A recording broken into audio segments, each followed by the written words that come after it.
So, yun, pakinggan mo. Yeah. Yeah. Yeah, yeah. Let's go. Let's go. Kailan ba ako magiging payapa? Di na nga yata ako mataya simula pagkabata. Habulan sa utak ko na mahilig kumala. Kahapon na hindi na lumipas. Di ko rin alam kung meron pa ang bukas. Piling nga na nakakapa. Sila na nga wala naman na lunas.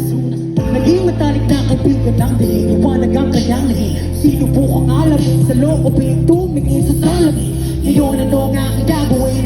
Ito ay kapit sa patalim. Paano mo harapin ang takot mo kung patingin sa salamin na kangiting?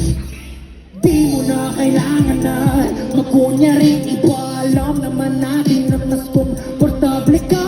Sawa lang sa lawa lang dismaya. Makatotohan lang walang iba.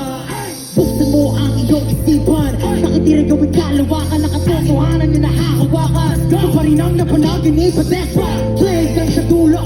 Play, hindi peligro. Cause someday maitatono ko rin ang boy ko. Hindi ko nagawa.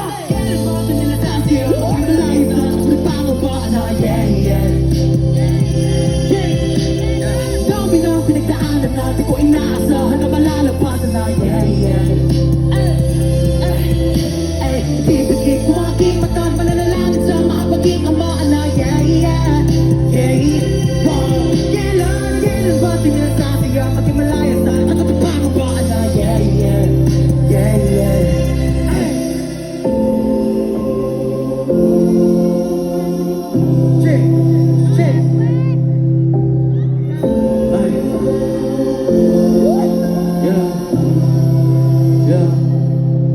Ako'y nagising na sa malalim na pagtulog.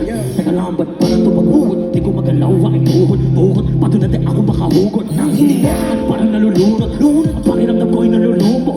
Babat sa kamay parang nabubulok. Di na pa wala makarinig sa aking mga ungo. Hindi ako marunong, humingi na tulong. Ako lang ang guro, sa bawal pagsubok. Kahit nalulunod, kahit nalulubok. Sugod na sugod, kahit hindi matumpok. Pulong at tulong ng aking mga gusto. Ito hindi magkabulto.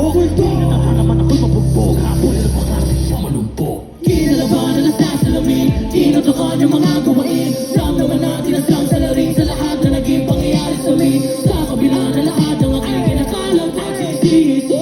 Siya lang rin pala ang sa akin. Di pa tanging kakaunti. Pagkalabog ng